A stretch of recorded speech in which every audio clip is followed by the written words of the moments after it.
Pak disuruh Pak? Sedang ukur jarak tanam. Oh, ukur jarak tanam Pak. Oh iya ya.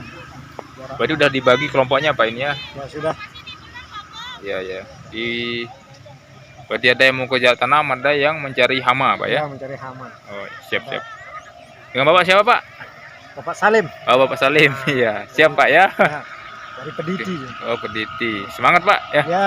Siap. Moga Siap. sukses. Tani hebat. Apa yang didapatkan ini Bu? Ini ada banyak rumput. Rumput. Ya, ada siput juga. Ada siput ya. Ada belalang. Oh iya. Ada kupu-kupu. Apa pengalamannya hari ini Pak Haji? Ya, kita sedang survei ke lapangan.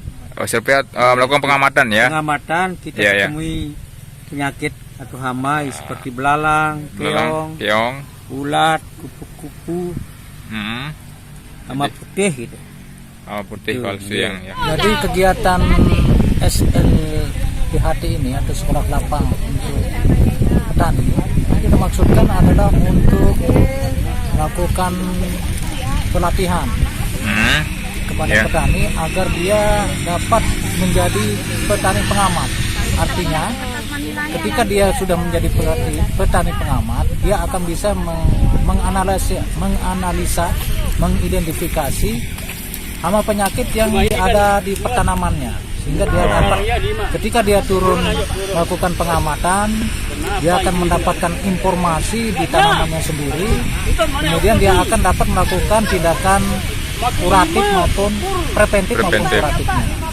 Itu yang kita maksudkan. Dia bisa mengidentifikasi hama penyakit, hama, kemudian musuh alami, kemudian tindakan-tindakan yang akan mereka lakukan. Itu akan menjadi ahli mereka di sana. Sehingga ini fungsi daripada pelatihan atau sekolah lapang ini. Jadi ini merupakan sekolah lapang. Yang namanya sekolah lapang itu berbeda dengan kursus. Ya.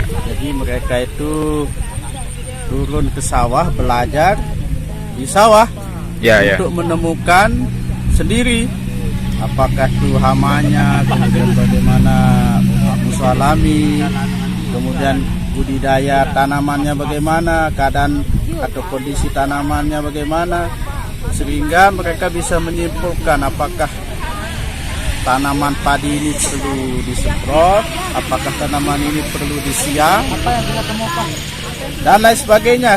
Di samping itu mereka juga belajar mengukur tinggi tanaman. Setiap minggu itu mereka ukur peningkatan tinggi tanaman. Kemudian anakannya, biasanya petani itu tidak, walaupun setiap hari ke sawah, tapi mereka tidak pernah memperhatikan pengamatan seperti itu, sehingga mereka bisa belajar sendiri, sehingga menemukan sendiri. Kita selaku pemandu mengarahkan, bukan memberikan teori-teori, tapi mereka sendiri menemukan, sehingga nanti bisa saja apa yang didapatkan itu dibahasakan dalam bahasa daerah. Demikian. Jadi sekolah ini ada di 2 tempat untuk di Kabupaten Lombok Tengah.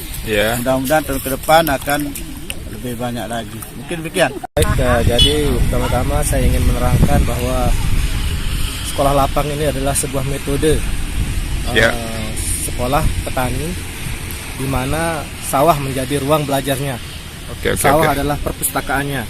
Siap. Di sini diharapkan petani bisa meningkatkan pengetahuan mereka terhadap bagaimana sih mereka mengelola lahan pertaniannya dengan baik sesuai dengan tata cara pengelolaan pertanian yang baik, terutama di komoditas padi ini. Jadi selama program ini sudah berjalan selama 6 pertemuan, kami melihat antusias dari para petani sangat baik, dan kita juga setelah melakukan praktik lapangan seperti ini kembali ke tempat belajar, kita melihat mereka sudah bisa mengemukakan apa-apa yang mereka dapatkan, ilmu yang mereka dapatkan di lapangan setelah dipandu oleh tim dari kecamatan. Jadi kapasitas kita sebagai pelaksana di kecamatan ini adalah untuk memandu mereka tanpa kita ikut campur dalam memberi mereka bocoran-bocoran terkait dengan apa sih yang harus mereka lakukan di lapangan. Jadi kegiatan. kita maksudnya di sini mereka bisa mempelajari sendiri. Oh ya, otodidak gitu Pak. Iya, mempelajari sendiri apa yang mereka temukan, baik itu terhadap hama-hama yang mereka temukan di lapangan, terus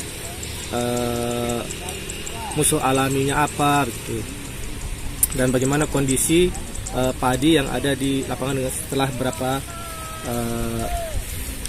beberapa bulan ya setelah tanam. Siap.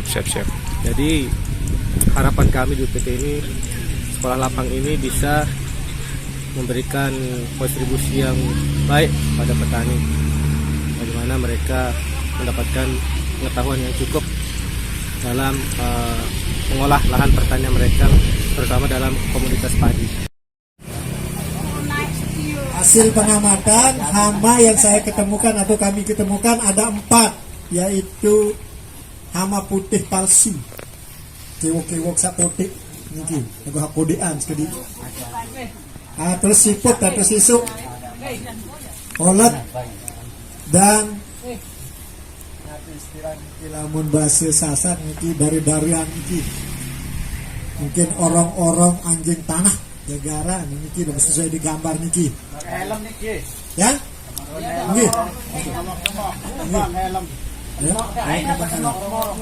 Sedangkan musuh alami yang saya amati sekarang ini atau yang tadi yaitu cuma ada pertanyaannya apakah tanaman padi perlu disemprot? Perlu, katanya Pak Haji.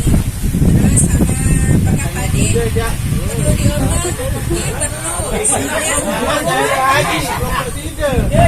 Perlu. Sama Pak Haji yang masalah pupuknya ya perlu dipupuk. Baiknya. Assalamualaikum warahmatullahi wabarakatuh.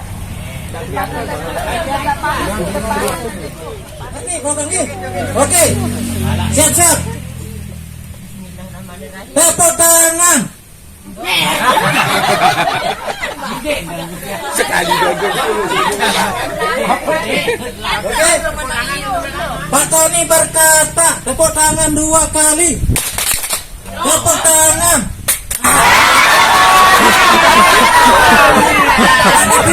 Kalau lagi jujur nenek kamu berdaya. Sini entah. Iya kita. Konsentrasi. Ini penting Pak. Ini penting bagi kita. Konsentrasi. Itu jangan pas ke sawah itu tidak konsentrasi. Lihat ulat, lain yang dilihat.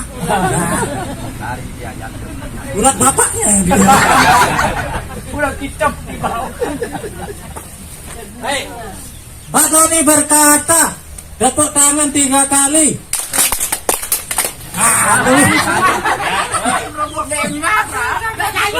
Oke, kita lanjut ke cukup ya, kita ketawa sedikit. Nah, kita lanjut ke kelompok IPA. Setelah pelunggu mengikuti kegiatan SL ini sudah beberapa kali pertemuan ini, apa kesannya? Apa yang pelunggu dapatkan? Apa yang pelunggu rasakan? Oke, silakan.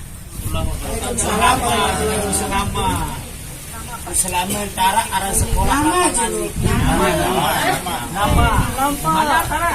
nama saya Mana ketua kelompok 1 selama araan sekolahan lapangan niki yang baik niki tahun aran di hadapan hama, di hadapan musuh hama, musuh alami. Di sini tahu dari